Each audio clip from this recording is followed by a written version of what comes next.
How's it going, Scrub Gamers? Welcome back to another video here at ScrubGames, and today we have our next one in our Understanding How to Build series, where we go over all the leaders in a given set and help you understand how to build them to suit you and your playstyle. And now we've done all the main leaders in the set. Now we're on to the starter deck leaders, and that came what was set 2, and that is Moff Gideon the Mandalorian. And we're going to start off with the first one being Moff Gideon. So if you're interested in how to learn about Moff Gideon, how to build him to suit you, then feel free to keep watching. And also don't forget to like, comment, and subscribe. Keeps you updated with my videos as and when they drop, and by clicking the notification bell, you can get alerts when my videos do drop, so you can watch them there and then, or a later time that suits you best. So now we got out of the way, let's go have a look at it, and also do remember, in this series we do not give out lists. If you're looking for a list, unfortunately you will not find one here, but if you're looking for information to help you understand how to build it, then feel free to keep watching. So, like we always like to do, we like to go to the leader and try and kind of check out what it wants to do, because there's no point in going to the leader and doing it doing it very generically if it's got a certain theme, and there's no point of going like more thematic. Well, you can go thematic with a generic one, but it's best to understand what it wants to do, so you have to build it correctly to suit you. Because there are some that are very generic that have like no real theme to them, and there are some that are quite thematic in certain ways or traits they want to use. And for Moff Gideon, he's all about like a certain kind of cost of card. So we have Moff Gideon here, Formidable Commander. He is a command and villainy unit, so he offers you the green and black traits. Well, not traits, aspects, sorry. And he's also got the traits Imperial and Official, so he gets the benefit of official stuff and also Imperial stuff. He does deploy not too late, but not too early, at 5 resources, so as early as turn 4 technically. Unless you ramp, you can get him out a little bit quicker. And he comes down as a solid 3/6, so 3 power is not too bad, pretty decent. And 5 health, well, 6 health is pretty nice. It's out the range of takedown, and a good amount of health for him to like keep around.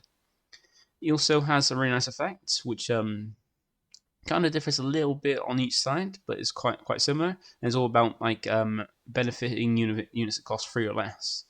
So when he's in the leader area, his effect is action. By tapping himself, you attack with a unit that costs 3 or less, and if it's attacking another unit, then it gets +1 power for that attack. So you can attack with a 3-cost unit. Doesn't have to go to leader, go to base or another unit. But if it's going to another unit, it gains an extra bit of power for that attack, so 1 more power. So that could be a little bit of difference between taking something out and not taking something out, which could be make all the difference. And when he does deploy, he then gains overwhelm. So if he attacks a unit and takes out any HP or any damage that exceeds the HP on the card you defeat, gets put to your opponent's base. It's kind of like piercing. And he's got his effect kind of change up, so now it's not an action effect. It's just basically a permanent effect, where each friendly unit that costs 3 or less gets +1 power and gains overwhelm while attacking an enemy unit. So it means any units that cost 3 or less, if they attack a unit, they increase the power by 1 and gain overwhelm as well. So you can kind of do piercing damage while taking out controlling board. Now, this is pretty decent, not the most amazing compared to all the other Villainy leaders, but it's not too bad. It's just very specific on a more low costing card, but it means you can go a bit more aggressive and kind of low to the ground rather than dropping loads of big things to get the benefits of Moff. He also does have a showcase, because that's one of the kind of differences between set 1 starter deck and a set 2 starter deck, is that in set 2, the starter deck leaders actually got showcase leaders in the main set, which is kind of different, which kind of suggests that the Luke and Vader ones most likely will be prizing for upcoming planetary qualifiers, regionals, and things like that. So the big events for the Star Wars competitive scene will most likely have those two as showcase leaders or alt art leaders. And Moff Gideon is actually one that's got pretty nice art, because you see more they're commanding, or in a little stance, with also the troopers behind him. It's a pretty nice one and one of the better ones of it. But remember, showcases are just alternate art, and art is always subjective. So if you like it, fair enough. If you don't like it, also fair enough. Also, do remember, with a leader, you also get access to a base, and depending on what base you use, you can get access to certain different aspects.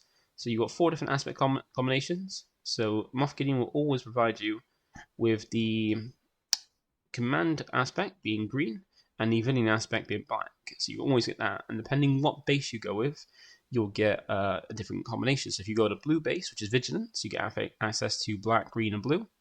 If you go for a command base, you have access to black and 2 green aspects, so double green.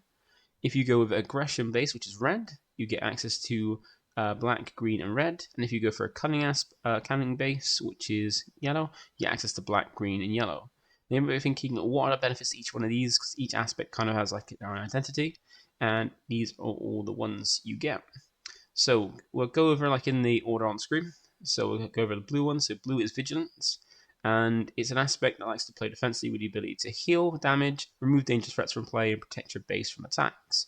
This is an aspect that's perfect for players who like patient play styles that can endure like whatever your opponent throws at you, and also then grind out for a very grindy game. So that's kind of interesting. Vigilance could be a nice way to play. And then if you go for double green, which is command, that's more of like a ramp strategy, like a ramp focus. Because what command wants to do is accelerate your resources and call upon lots of units or strengthen the units you have in play. And it's an aspect that is perfect for anybody who wants to overwhelm their opponent with a massive board presence. And that kind of fits well with kind of Moff Gideon, because what he wants to do is kind of like bring out free costs and kind of get benefits all these free or lower costs, making like little units better and like more beneficial. So that could be a good way to go for you. And also you get access to double green cards, which kind of are pretty powerful, that you get access to without incurring aspect penalty.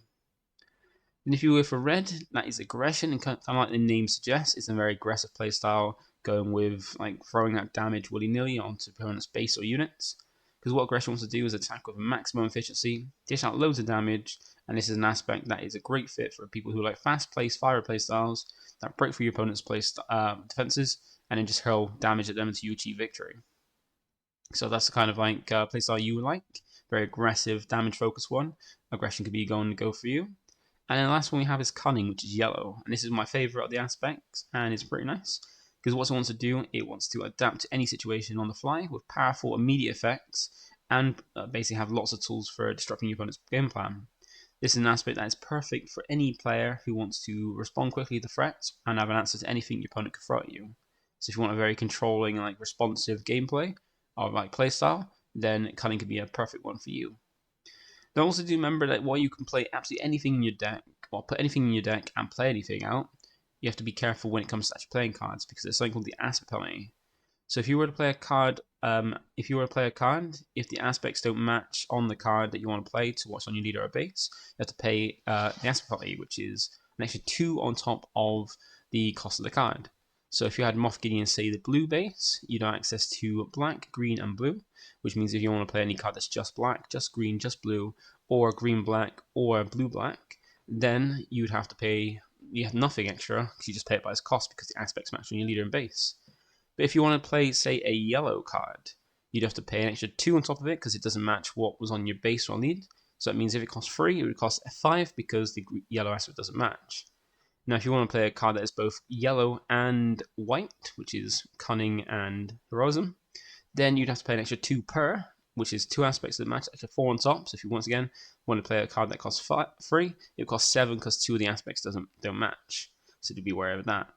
And also, there's also the double aspect. So remember, each aspect only provides one of its aspects. So if you had, say, double green card, and you have Moff Gideon with a blue base, because you have the green aspect on Moff Gideon, that covers one of the green aspects. Because you don't have a second one, you'd have to pay an aspect penalty because you don't have that second green. So if a card costs 4 and had 2 green aspects, you have one covered by Moff, but then you wouldn't have the second one covered, so you have to pay an extra 2 on top, making it a 6 cost. So do bear that in mind. And sometimes you might think, why would you play cards out of aspects? Because that's kind of like the key thing about pairing it with a base to have access to the cards you want. But sometimes there are cards that are very, very good that are worth paying the aspect penalty on. So you have to kind of gauge that and see how useful that card is to your deck and your strategy.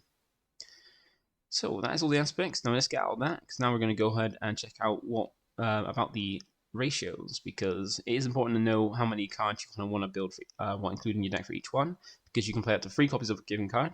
So you can play either 1, 2, or 3 copies of a card, and it kind of benefits each. So 3 copies of a card are generally cards that essentially you want to basically see as early as possible, see as many as possible as early as possible, and then normally things like Dr. Pershing here being a very good turn 1 play, so you can play out turn 1 with great stats, cheap cost, and a very good effect, because this allows you to Pershing allows you to tap himself, deal 1 damage to a friendly unit, be it itself or another one you control, to draw a card, gain you more resources, more options. So it's really nice, and this might be something you want to have as early as turn 2, so you can reap the benefits quickly as early as possible, kind of up your resources and basically give more advantage than your opponent. Then we have 2 copies of a card. This is normally for like more like end game, like big threats or cards you want to see later in the game and not too early. Because if you see them too many too early, or see them too early, you can't really play them, and you're either resourcing them, which unless they have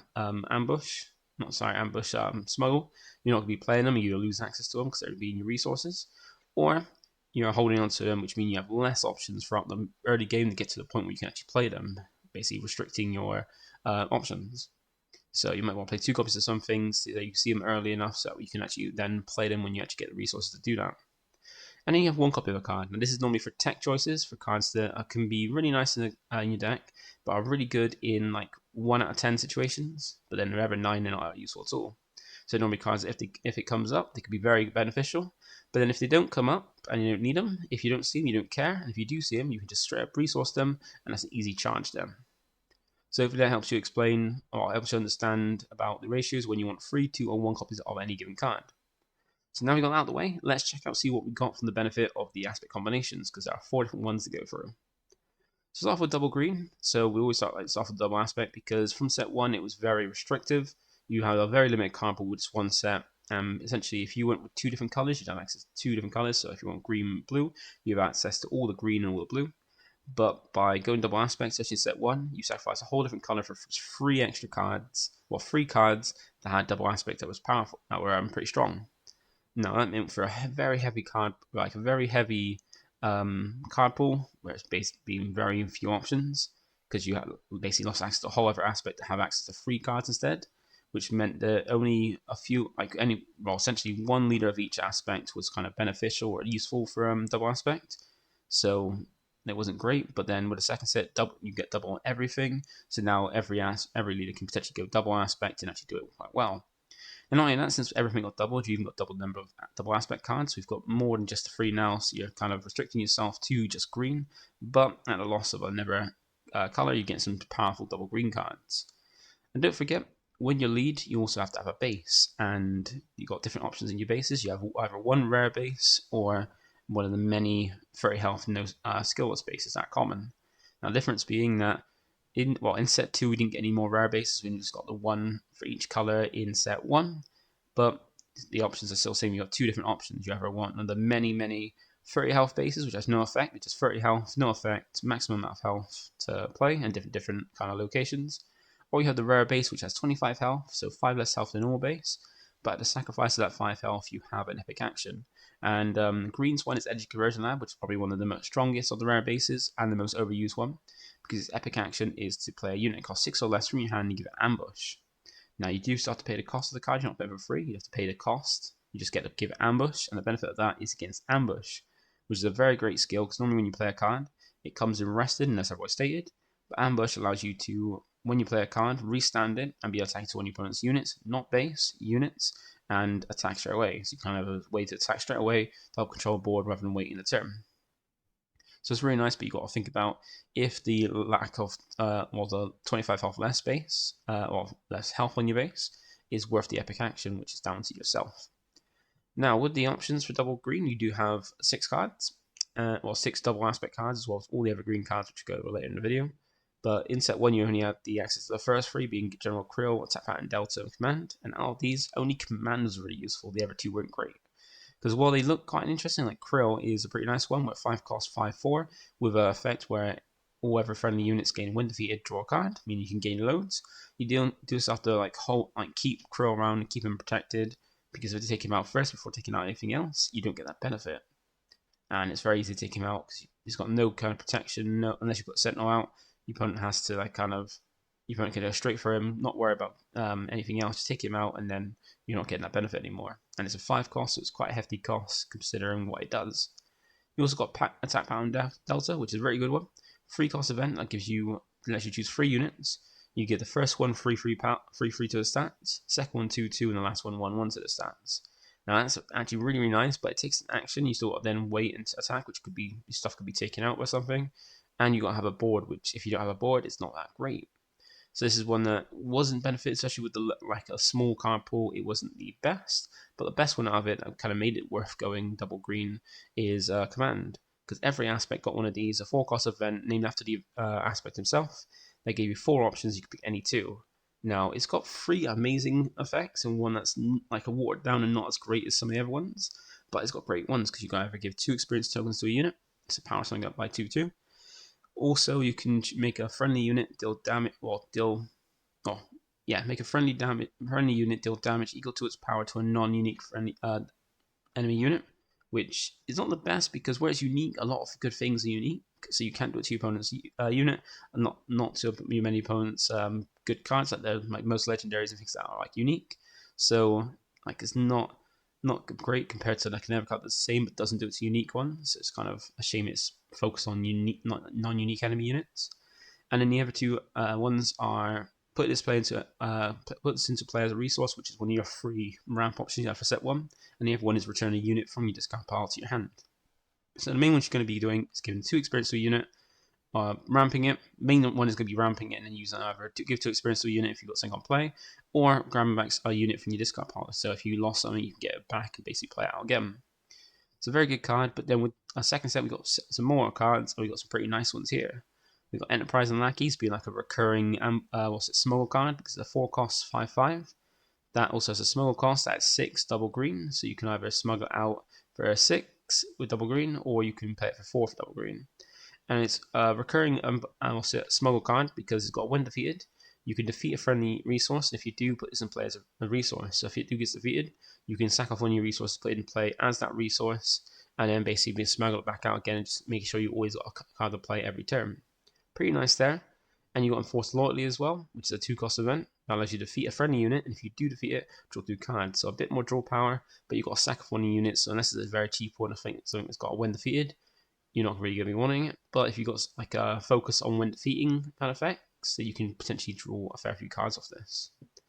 You also got them Endless Legions being like a very gimmicky card, like I imagine decks would be built around because of what it wants to do, and also like a good one for like very controlled decks for late game to kind of overwhelm your opponent, using this as a kind of way to deal with the heavy control decks.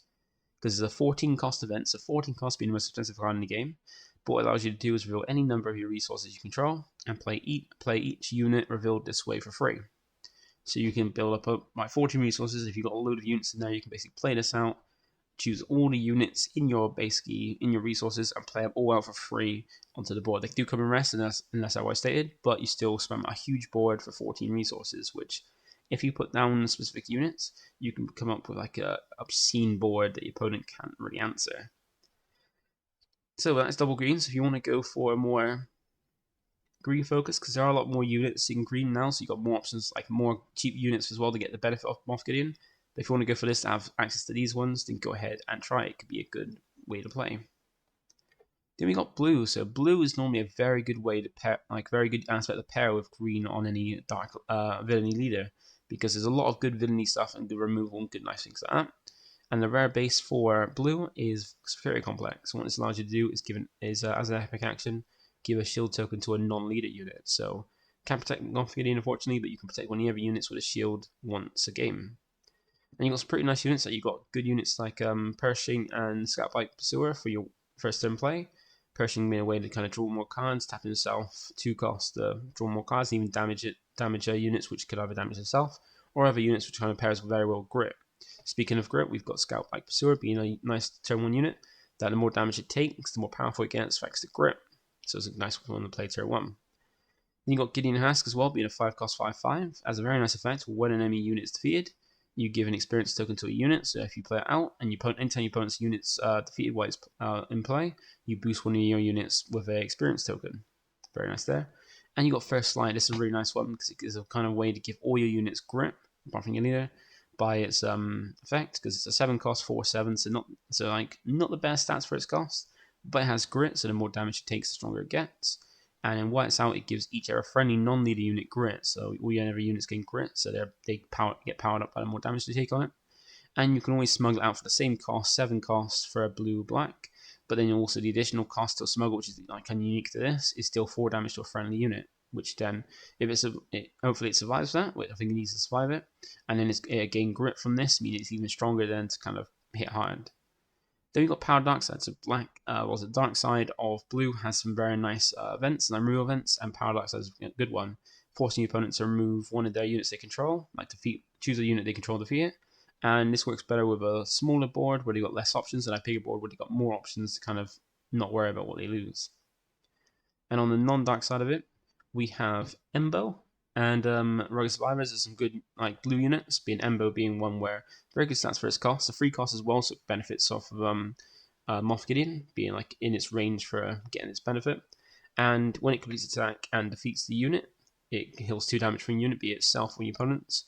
But then if you can always heal himself if you like to basically keep him around to keep attacking things and kind of getting that big benefit. Especially if you got him with the Gideon Has down, you can just make him stronger, so that way he's swinging hard, healing enough damage off him to keep him around. And you also got Rugged Survivors would be a nice one, which has Grit, so it gets stronger the more damage it takes. And when it attacks, if you control a leader unit like Moff Gideon, you can then draw a card. So you can kind of draw more cards and have this out to kind of to keep taking out things as well. You also got some nice things like Entrench, being nice ways to control the game, very controlling. You can either make one of your units very strong for a 2 cost, but you can't attack bases, or use it in a different way by putting your opponent's cards so they can't attack your base. And if there's 9 chaos in that arena, they can't attack at all, because they can't attack your units because you've got nothing in there, and can't attack your base because this is equipped to them. So a very nice way to play with that. And you got some nice events like Covert Strength, being able to heal one of your units by 2, and give an experience token to it. So you technically heal it by 3 because you're healing it by 2, and then giving experience tokens, so it's even stronger. And also you can smuggle it out as well, and let it cost 1, but it costs 3 to smuggle. And then you got Rival's Fall being a way to kind of take out any unit in the game, but it's a 6 cost event that lets you defeat any unit, even leaders, which is very beneficial. So that's blue. So if you want a very controlling game and kind of swarm the game out with a lot of control, like healing and stuff to keep your units around so you can get a benefit off them, blue could be a good one to go with Moff. Then we got Aggression. So this is one that's all about like spamming out damage and stuff like that. Some very good units to kind of go well with Moff. And the rare base is Tiger Town, with the epic action being deal 3 damage to a damage non-leader unit. So you can't just deal damage to a unit. You'll realize, seeing this, that none of the rare bases interact with leaders, but they do some good effects. Like you can't just put out damage for free. Unfortunately, you can't just damage anything, but if you try to take something out and you fall just short of taking something out, then Tiger Town can help you finish a job, which is very nice there. You also got some nice free cost units like Death Watch Loyalist, Fifth Brother, and Punishing One is good free cost units, going to get a benefit from Moff. And they also got some nice kind of stats, because Death Watch Loyalist is a free cost 3/3, has Grit, and the more damage it takes, it's stronger, and it also has Overwhelm inherently. So you don't have to worry about it being given by a Moff, it's already got it. You got Fifth Brother, which is nice, which is a 2/4, and also has an effect where this unit gains Raid 1 for each damage on him. So the more damage he takes, the stronger he gets when he swings. And on attack, you can use this effect to deal damage to himself and damage to your opponent's ground units, kind of giving that Raid 1 to make him even stronger. And because you got Moff here, if you attack the units, you're then pushing through harder and basically hitting things harder, even taking things out that are normally hard to take out and have a lot of health, thanks to Fifth Brother's effect to gain Raid 1 for its damage. Then you have Punishing One. This one's a nice space unit, so a nice way to go into Space Arena for it.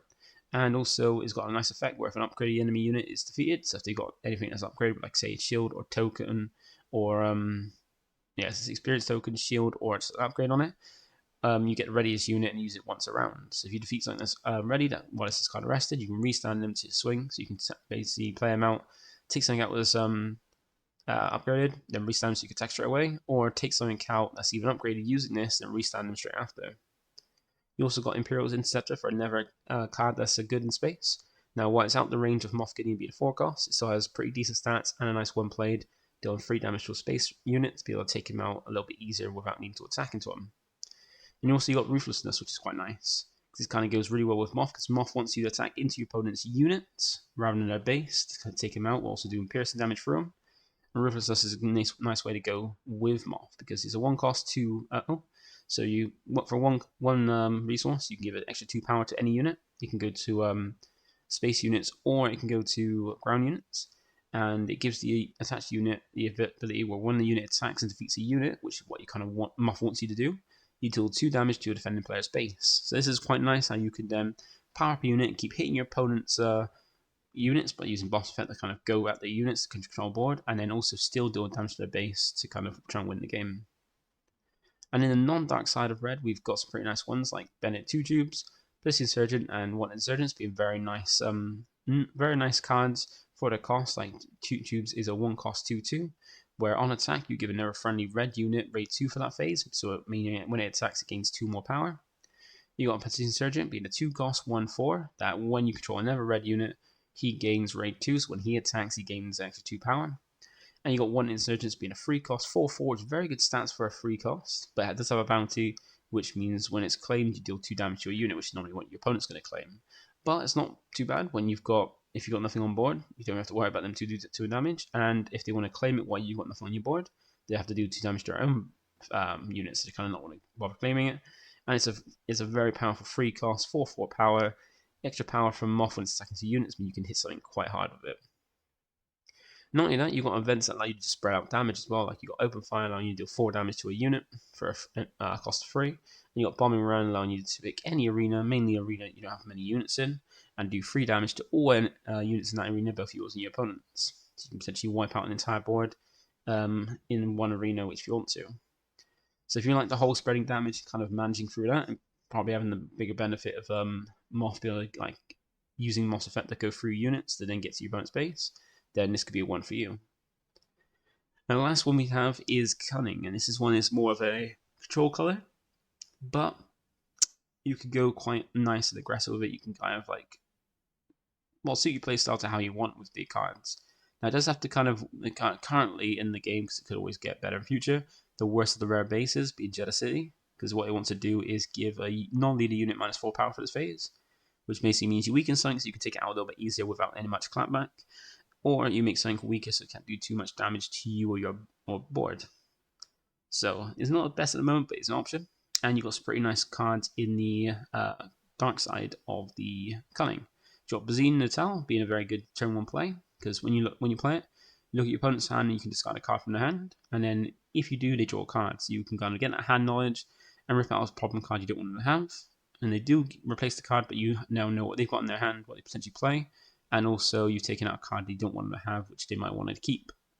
You can also smuggle in later as well to kind of use it for more controlling plays at the late game, or play for turn 1.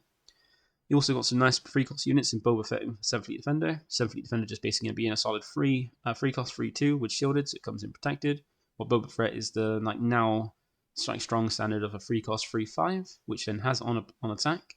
If a unit is attacking, if this unit is attacking an exhausted exhausted unit that didn't enter play this phase, then you deal 3 damage to it. So you can kind of do more damage to things that are bigger with this if they've been in for a turn or arrested.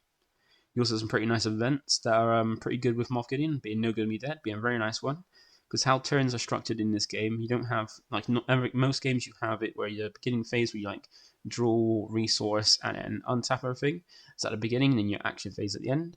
Where Star Wars is the reverse, where you got your turn. The beginning of your turn is when you have your action phase, where you deploy leaders, play things, attack and stuff like that.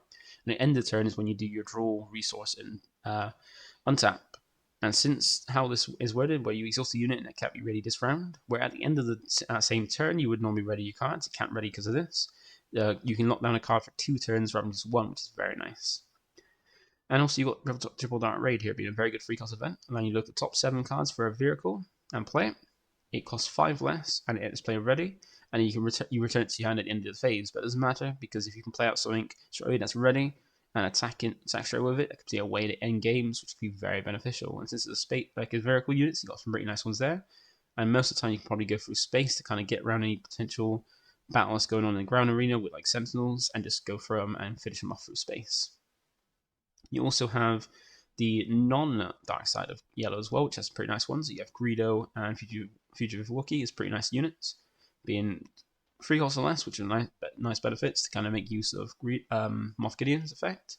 And Greedo is a nice one defeated. You can discard the top card of your deck, and if it's not a unit, so if it's an upgrade or an event, you deal 2 damage to a ground unit. And Fugitive Wookiee just being a very strong 2-cost 3/3 unit. Has about it's also a unit, but you don't really care too much if you position sequence it correctly. You also got nice upgrades like Jetpack, allowing you to 1 play, give a shield token to attached unit, and at the start of the reroute phase, you defeat that token. So very nice because it's a 2 cost. It gives a 2+ power to a unit while it's equipped. You can also smuggle it in later, and it just makes your unit powerful. So when you attack with a unit, if you got overwhelmed, you attack into a unit, you can potentially take it out, do more damage to your opponent's base through the damage to that unit. And then also that unit will take so protected because you're going to make use, since that shield's going to be defeated at the end of the turn anyway, you might as well use that unit to attack to another unit, so you make use of the shield rather than just wasting it. You also have some pretty nice cards to help with Moff, which is a swing into unit where you can have shoot first, which allows you to attack with a unit, gets 1+ power for that attack, and then it deals combat damage before the defender, meaning that if you take it out before take it out with your attack, you don't take any damage back because you dealt the damage before, defeated, doesn't do any damage back. And you also have Surprise Strike here. Being an attacker unit gets 3 more power, which really makes use of the Overwhelm, well, the fact that Moff Gideon gives things 3 or less Overwhelm when they attack a unit. So you not only get 1 extra power from Moff Gideon, you also get 3 extra power from this and Overwhelm. So you can take out a unit and deal a load of damage through them to their base. So if you want a more controlling, maybe a bit more aggressive with like offense on your swing with Cunning, you can probably go there. Also, remember, he's a start deck lead, and he's also a Villainy lead as well. So you got some good Villainy stuff. So you have both the because the Imperial trait is on him, he has the benefit of from set 1's Imperial support. Because for set 1, the light side had Rebel support in the light side, because of just heroism, and then for the dark side, so Villainy, they had cards that just Villainy that had a benefit on Imperial. So you like Snowtrooper Lieutenant here, allowing you to one play attack with a unit, and if it's an Imperial unit, it gets extra +2 power for that attack, which is great for Moff Gideon's effect. You also have Viper Probe Droid as a 2-cost turn 1 play, which is a 3/2, and allows you to look at your opponent's hand to kind of see what they've got to play, so you kind of know what they've got as options. Then you have Veers, who Wise in play. All other Imperial units get extra 1/1 power, so making all your units pretty big. And then TIE Advance as well, being a 4-cost 3/2. Nice space unit that when played gives an experience token to any friendly Imperial unit. It could be even Moff Gideon himself, or one of the other Imperial units to make him stronger, to kind of go through. And if you use this on Moff Gideon, he then becomes a 5/8, which is very good stats for a unit, especially when it comes out as early as turn 4 with 5 resources. And like I was saying before, because he's a starter deck lead, he comes with even some starter deck cards that you can potentially play. And if you are going for a blue base, you have Calculated Lethality, which is a 4-cost event allowing you to defeat any non-leader unit that costs 3 or less. And for each upgrade that was on that unit, you give an experience token to a friendly unit. You also have Incinerator Trooper being a 2-cost 2/2, which is a very nice unit because just like with Shoot First, has ability when it attacks and defeats and deals damage to a unit, it deals damage before the defender. So if you take it out before it does damage back, you don't take any damage back. And then the upgrade to Cell Block Guard is Phase 3 Dark Trooper. So this is a 3-cost 3/3 unit with Sentinel, just like Cell Block Guard, but it's a command unit, so it gets the benefit of being with Colonel Yularen. And when if it's dealt combat damage and it survives, it gains an experience token, which is very nice. So you can attack into it. If they don't take it out from that attack, you get stronger, which is immense. And you got Gideon's Light Cruiser being a very cast fit to Moff Gideon. That basically, unless you got Moff Gideon as a leader or a unit, you don't get much you don't really get much benefit out of this. But it's an 8-cost 7/8 with Overwhelm, so a lot of Overwhelm Moff Gideon stuff. But when played, if you control Moff Gideon as a leader or a unit, then you get to play a dark unit that costs 3 or less from your hand or discard power for free. So you can free play out like a Dark Trooper, Incinerator Trooper, one of your dark units for 3 or less. Now it's not like not as great as Bright Hope Home 1, where it plays out a heroic unit that costs 3 less, so you can get out almost anything as long as you pay the cost for it, but it's reduced. This just gets you something, plays you something for free from your hand or discard pile of that. There's a 3 cost or less and dark unit. So very nice. Still gets you a big unit in Space Race, and then gets you something for free, 3 cost or less for free, like Phase 3 Dark Trooper maybe, out for free from your discard. Also, we have the cards that kind of benefit from Moff Gideon's aspects himself, because he's also got the command aspects. So you got the dark side command and normal side command just for himself for being a leader. And you got some pretty nice free costs to go with his effects. We've got like Super Laser Technician, you've got Warbird Stowaway, and Emperor's Royal Guard being very nice ones, because Super Laser Technician is one of your good options to ramp. And also, because he's a free cost, you can swing and even potentially take out something with it, because he gain extra power when he attacks, rather than swinging and basically doing a little bit of chip damage and resourcing him. You can potentially take things out, because you'll do a whopping 3 damage with Moff Gideon's effect and then ramp up.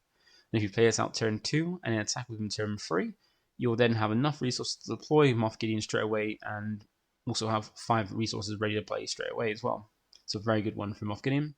Basically, if you're playing the dark side of green, you always play Super Laser Technician as a good ramp card.